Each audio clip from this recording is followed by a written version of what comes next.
ہمیں نماز، سچائی، پرہیز، پاک دامنی اور قرابت داروں کے ساتھ حسن سلوک کا حکم دیتا ہے۔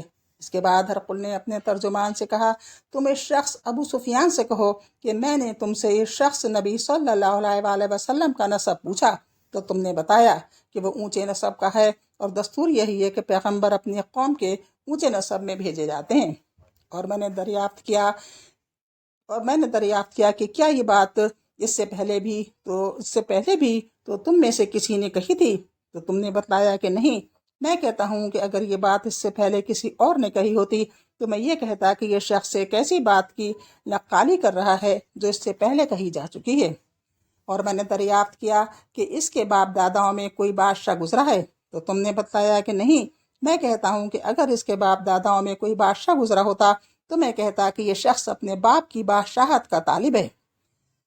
اور میں نے یہ دریافت کیا کہ کیا جو بات اس نے کہی ہے اسے کہنے سے پہلے تم لوگ اسے جھوٹ سے متہم کرتے تھے تو تم نے بتایا کہ نہیں۔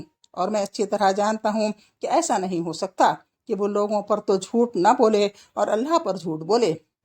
میں نے یہ بھی دریافت کیا کہ بڑے لوگ اس کی پیروی کر رہے ہیں یا کمزور، تو تم نے بتایا کہ کمزوروں نے اس کی پیروی کی ہے، اور حقیقت یہ ہے کہ یہی لوگ پیغمبروں کے پیروکار ہوتے ہیں۔ میں نے پوچھا کہ کیا اس دین میں داخل ہونے کے بعد کوئی شخص برگشتہ ہو کر مرتد بھی ہوتا ہے؟ تو تم نے بتلایا کہ نہیں۔ اور حقیقت یہ ہے کہ ایمان کی بشاشت جب دلوں میں گھس جاتی ہے تو ایسا ہی ہوتا ہے۔ اور میں نے دریافت کیا کہ کیا وہ بدعہدی بھی کرتا ہے؟ تو تم نے بتلایا کہ نہیں، اور پیغمبر ایسے ہی ہوتے ہیں، وہ بدعہدی نہیں کرتے۔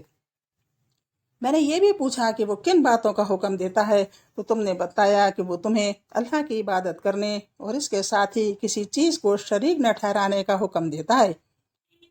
تو تم نے بتایا کہ وہ تمہیں اللہ کی عبادت کرنے اور اس کے ساتھ کسی چیز کو شریک نہ ٹھہرانے کا حکم دیتا ہے، بت پرستی سے منع کرتا ہے، اور نماز، سچائی اور پرہیزگاری اور پاک دامنی کا حکم دیتا ہے۔ جو کچھ تم نے بتلایا ہے اگر وہ صحیح ہے تو یہ شخص بہت جلد میرے ان دونوں قدموں کی جگہ کا مالک ہو جائے گا۔ میں جانتا تھا کہ یہ نبی آنے والا ہے، لیکن میرا یہ گمان نہ تھا کہ وہ تم میں سے ہوگا۔ اگر مجھے یقین ہوتا کہ میں اس کے پاس پہنچ سکوں گا تو اس سے ملاقات کی زحمت اٹھاتا، اور اگر اس کے پاس ہوتا تو اس کے دونوں پاؤں دھوتا۔ اس کے بعد ہرقل نے رسول اللہ صلی اللہ علیہ وآلہ وسلم کا خط منگا کر پڑھا۔ جب خط پڑھ کر فارغ ہوا تو وہاں آوازیں بلند ہوئیں اور بڑا شور مچا۔ ہرقل نے ہمارے بارے میں حکم دیا اور ہم باہر کر دیے گئے۔ جب ہم لوگ باہر لائے گئے تو میں نے اپنے ساتھیوں سے کہا، ابو کبشا کے بیٹے کا معاملہ بڑا زور پکڑ گیا۔ اس سے تو بنو اسفر رومیوں کا بادشاہ ڈرتا ہے۔ اس کے بعد مجھے برابر یقین رہا کہ رسول اللہ صلی اللہ علیہ وآلہ وسلم کا دین غالب آ کر رہے گا، یہاں تک کہ اللہ نے میرے اندر اسلام کو جاگزیں کر دیا۔ یہ قیصر پر نبی صلی اللہ علیہ وآلہ وسلم کے نام مبارک کا وہ اثر تھا جس کا مشاہدہ ابو سفیان نے کیا۔ اس نام مبارک کا ایک اثر یہ بھی ہوا کہ قیصر نے رسول اللہ صلی اللہ علیہ وآلہ وسلم کے اس نام مبارک کو پہنچانے والے یعنی دھیا کلبی رضی اللہ عنہ کو مال اور پارسا جات سے نوازا، لیکن حضرت دخیہ یہ تحائف لے کر واپس ہوئے تو حسمہ میں قبیلہ جزام کے کچھ لوگوں نے ان پر ڈاکہ ڈال کر سب کچھ لوٹ لیا۔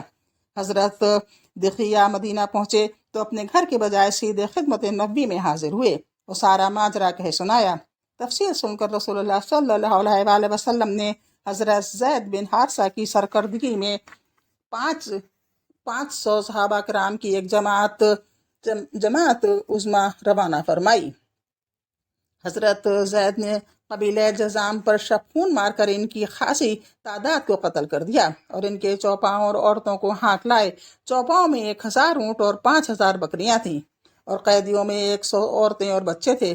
چونکہ نبی صلی اللہ علیہ وآلہ وسلم اور قبیلہ جزام میں پہلے سے مصالحت کا عہد چلا آ رہا تھا، اس لیے اس قبیلے کے ایک سردار زید بن رفاع جزامی نے جھٹ نبی صلی اللہ علیہ وآلہ وسلم کی خدمت میں احتجاج و فریاد کی۔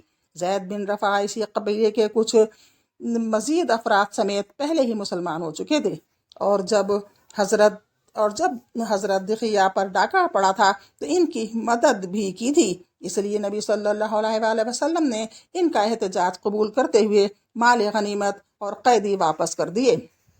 عام اہل مغازی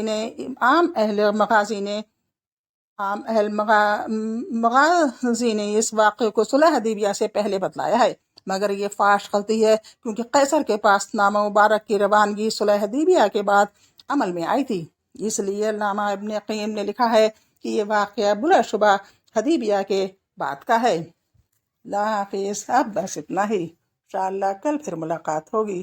السلام علیکم۔